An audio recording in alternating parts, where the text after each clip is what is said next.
With vibrant worlds that are packed full of exciting content that will keep you on your toes, Astro's Playroom is an experience that gives you everything the PS5 has to offer.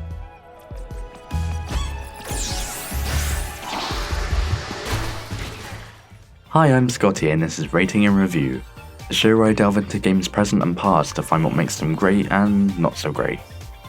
At the end of the video, I'll give it a rating which will be put on the leaderboard of all the other games I've reviewed.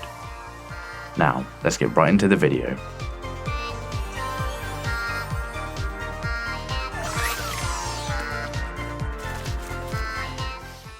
Right from the second you load up Astro's Playroom, you are met with the ways in which the DualSense handles and the exciting new features that come with it. The tutorial that you go through showcases what the PS5's controller is capable of. The first being vibration, which uses haptic feedback to simulate the feeling of everything happening in your game. Also, the adaptive triggers that alter the tension of L2 and R2 to simulate things such as flying a rocket or pulling a lever. The touchpad returns from the DualShock 4 and feels better than ever. One of my favourite features is the motion sensors, which simulate the feeling of something inside the controller. Lastly, the microphone, which wasn't so impressive to me because it replicates something that Nintendo did years ago with the DS, but it's a welcome feature regardless.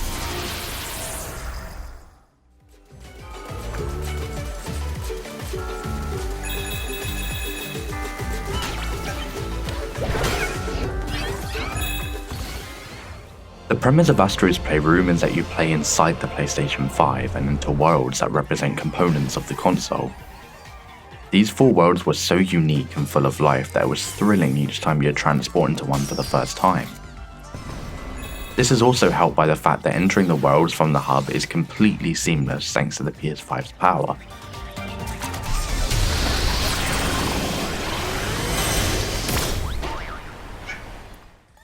It's difficult to even pick a favourite out of the 4 as they were all so exciting and distinct from each other. Each of the 4 worlds also contained a unique gameplay element. All 4 of these different mechanics were so exciting to use, but the frog suit falls a little flat compared to the monkey suit, rolling ball, and rocket.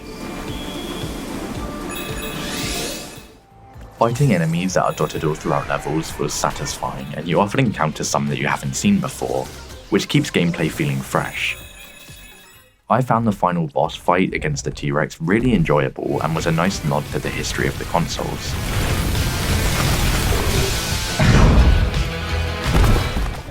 One of the main objectives of the game is to collect artifacts that are hidden throughout levels, in the slot machine, or collected at the end of worlds. These artifacts are items from past console generations as well as the consoles themselves.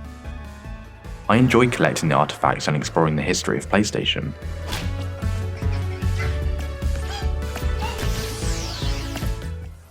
One thing to note about the game as a whole is that it wasn't entirely difficult.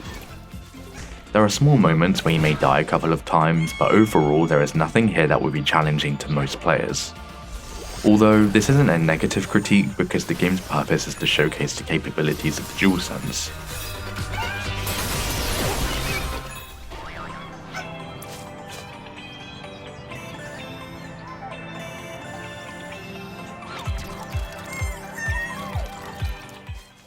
Something that really enhanced the overall experience of the game was the way that the worlds you play in feel alive.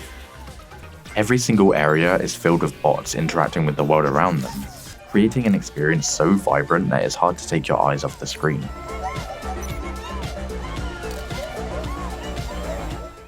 In the SST Speedway, for example, bots and cars fly past you as you make your way through the levels, and the haptic feedback in the DualSense helps enhance that visual by a substantial amount. Scattered throughout the worlds are constant references to previous PlayStation titles such as Crash Bandicoot. This helped build the idea that all of these legacy titles make up the foundation of the PS5. The soundtrack was, on the most part, great, although the song that plays on loop throughout GPU Jungle did become irritating after making your way through a good portion of the world.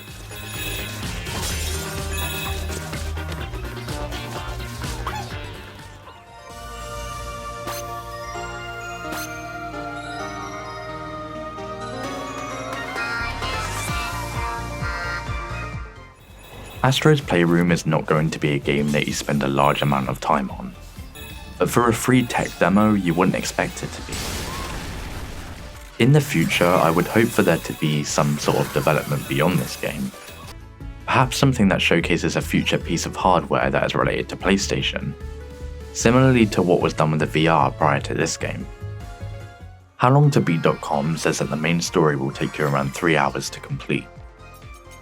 If you are looking to 100% the game by collecting all artifacts and puzzle pieces, then it will take you around 5 hours. Whilst it may be too short for a lot of players, there is no doubt that it will leave an impression on you.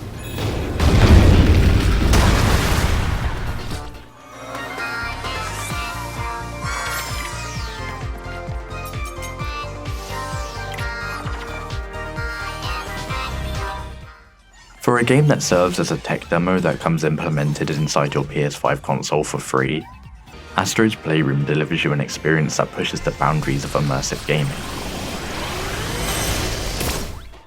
The game's ability at displaying the new DualSense is unreal and left such a huge impression on me. Even as an individual game, it offers you gameplay with 4 different vibrant worlds that are packed full of life, an array of different gameplay mechanics that leave you surprised each time you use them.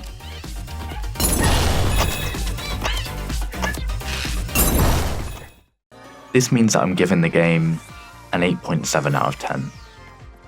This puts Astro's Playroom in 4th place, knocking down Little Nightmares to that last place and just missing out on the 3rd place spot currently being occupied by Cuphead.